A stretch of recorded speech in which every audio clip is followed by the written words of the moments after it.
বর্তমানে মাননীয় প্রধানমন্ত্রী, আমরা যেটা দেখে এসেছি গত 17 বছর ধরে প্রাইভেট যে স্কুলগুলি ছিল সেখানে টিচার নিয়োগ দেওয়ার সময় কোনো ধরনের গাইডলাইন অথবা কোনো সার্টিফিকেট দেওয়া হতো না। আপনাদের কি কোনো উদ্যোগ হবে যে নতুন টিচার নিয়োগ দেওয়ার সময় প্রাইভেট স্কুলের জন্য তাদেরকে কোনো ধরনের সার্টিফিকেশন অথবা কোনো নতুন গাইডলাইন দেওয়ার? ধন্যবাদ।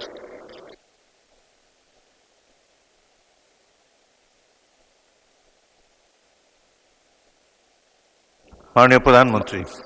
মাননীয় সংসদ সদস্য, আপনার সম্পূরক প্রশ্নের জন্য ধন্যবাদ। তৃতীয় সারিতে যে তুলসী প্রাইভেট স্কুলের যে গাইডলাইন, এটা তো প্রাইভেট স্কুল, আপনি নিজেই উল্লেখ করেছেন। স্বাভাবিকভাবে প্রাইভেট স্কুলের ব্যাপারে গাইডলাইন তো সরকারের দেওয়ার কথা না, সেটা তারা নিজেরাই ঠিক করবে। তবে এ ব্যাপারে যদি আপনার কোনো পরামর্শ থাকে সেটি আপনি যদি মন্ত্রণালয়ে জমা দেন, সে বিষয়ে নিশ্চয়ই আমরা বিবেচনা বা আলোচনা করে দেখতে পারি। ধন্যবাদ। ধন্যবাদ মাননীয় প্রধান।